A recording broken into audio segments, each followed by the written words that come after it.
गुरुदेव भगवान की जय। श्री रमण बिहारी लाल की जय।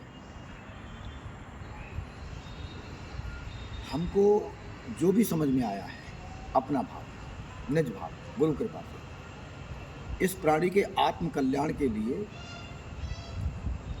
गुरु की महिमा का वर्णन नहीं है।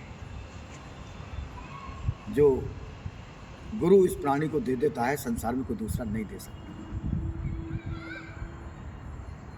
हमको बस इतना याद रखना है कि ये मानव का जो जन्म हमको मिला है, देव दुर्लभ जन्म है, और ये केवल अपने आप को शुद्ध करने के लिए मिला है।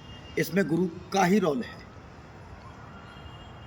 गुरु चाहता है कि किसी भी संत का तिरस्कार ना हो, किसी का भी अपमान ना हो, और जो गुरुदेव नाम देते हैं उस नाम को नित्य नित्य लगातार जपा जाए, गुरु वाणी को सुना जाए, संत महापुरुषों की वाणी को सुना जाए, और सभी संतों को दादा गुरु के रूप में देखा जाए।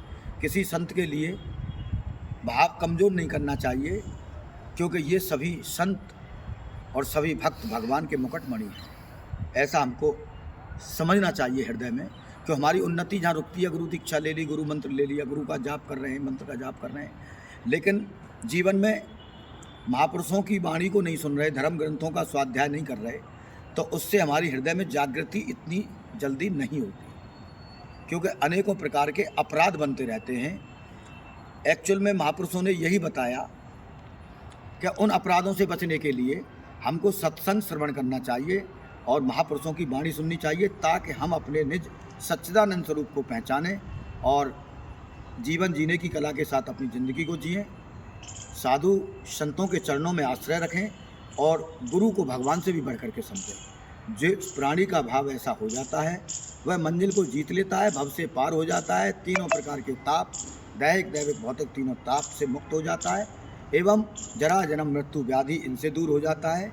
हृदय में प्रभु के चरणों का अनुराग प्रकट हो जाता है, जो अनुराग था लेकिन भूल के कारण, दोष के कारण, अविद्याजनित माया के तत्वों में पड़ा हुआ जीव भूल कर बैठा।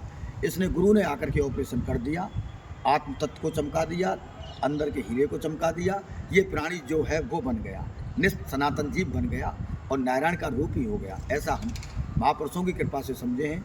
ये गुरु का इस जीवात्मा के लिए योगदान है, मानव प्राणी के लिए। जय श्री कृष्ण।